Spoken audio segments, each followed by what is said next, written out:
Hi, welcome to Kissy Face Corner again. I'm your infamous Kissy Face, and I am here to talk about one of the #1 problems in a relationship going on nowadays, and you're never going to guess this one. First of all, let me tell you the story, okay? My friend is going to kill me for telling this story, but I had to tell this story because this starts off as a mind pinch to me, okay? This is something that starts off as a mind pinch. She came to me and she was like, oh, I got this issue going on with my man. And I said, well, what's going on? She said, well, we were sitting at the table and we were eating at a restaurant, and we were just, eating and grubbing, and everything was going good, and, the chemistry was going okay between the two of us, and all of a sudden, out of nowhere, he pulls out his cell phone and starts texting in front of her. Now, that's a mind pinch, okay? First of all, I'm not even going to ask the question why. But I'm just going to say that that's the most rudest thing that you could ever do to a person who you're supposedly supposed to be either in love with or you're dating. If they are sitting there sharing intimate, chemistry with you, or they're sitting there and they're giving you their undivided attention, and you pull out your cell phone in front of them while the mood is right and everything's going great, then that's rude. That's rude. And you're just looking at them, and then all of a sudden you look down at your cell phone. Why? Why would you do that? Don't do that to them. They love you unconditionally, just like you're supposed to love them unconditionally. You can't give them your undivided attention if you're looking down at your cell phone, and then that's where you come up with problems, because that other person is going to think that either you're cheating or the other person that you're texting is way more interesting than the person that you're with. And what does that do? That creates conflict in your relationship. You don't want that to happen, so why even do it? Turn the cell phone off. Then that way, unless you're a parent, I would say unless you're a parent and you have, your baby's not with you, or you have a very, very important thing going on, like if that's part of your job or whatever have you. And even still, if your job is interrupting your relationship, or is interrupting something that you're doing with your partner, then don't schedule an outing with your partner, because that's going to interrupt what's going on between the two of you and your chemistry that you have going on with your partner. And nobody wants to deal with that. No, I wouldn't want to deal with that. So cut the cell phone off, okay? That's just one thing that you got to do. Now I'm going to tell you something coming out of my book here, because I always have references, okay?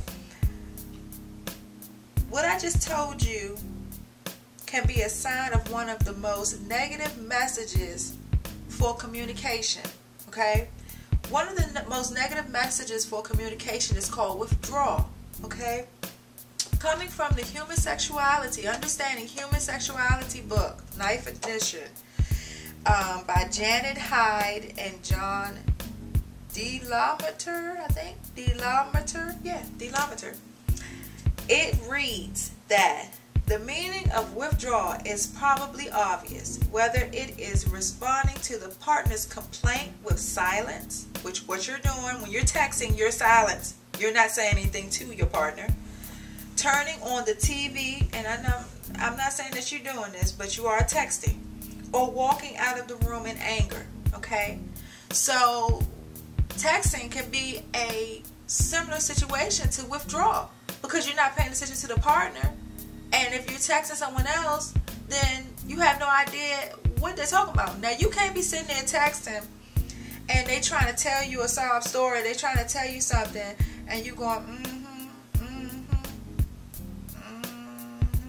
and then you come to find out that you didn't understand or didn't know what was going on with what they said, and you got to go, well, backtrack. What you say? That we know that you're not paying attention. So that gives you away. And then if you texting and you trying to figure out what the person is saying, and every time they say something, you saying what they saying, that is irritating.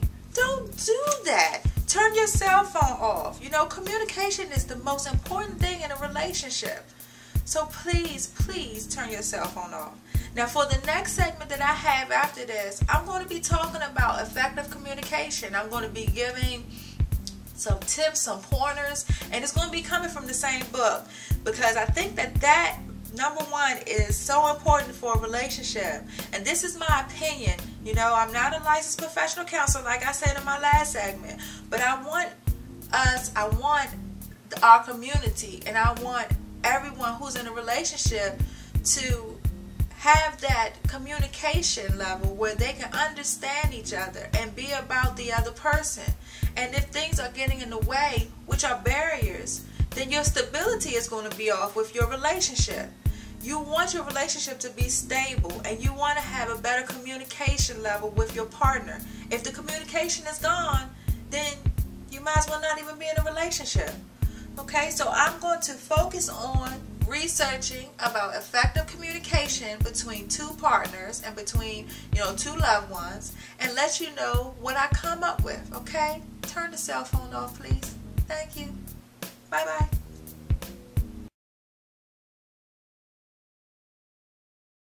Hi, this is my Know Your Body segment. This one is for the men. Now, according to funshun.com, and that is like one of my favorite places to go on the web, because it has so many different facts and things of that nature that's going on. But according to funshun.com, sex is one of the safest sports you can take up if you use a condom. It stretches and tones up just about every muscle in the body. So, the more sex you have, the more you tone up, the more you get all the muscles up, the more you start to look good. You know what I'm saying? So men, if you looking for a way to tone your body, you know, go on over to your loved one, go on over to your boo-boo and be like, hey, you know, I need to, I need to man up. I need to tone up. So if you tone up your body, then think about, you know, doing some stuff with your boo-boo over there. You know, go upstairs and do a little nugget every 30 minutes, every day. You know, that's my opinion. Because I think that it's important, you know, for us to tone up and look good, you know, especially when we got this youthfulness going on. You know, I'm 21. Just kidding. But anyway, that is my Know Your Body segment for today. So have a nice day and come back and see me. Bye.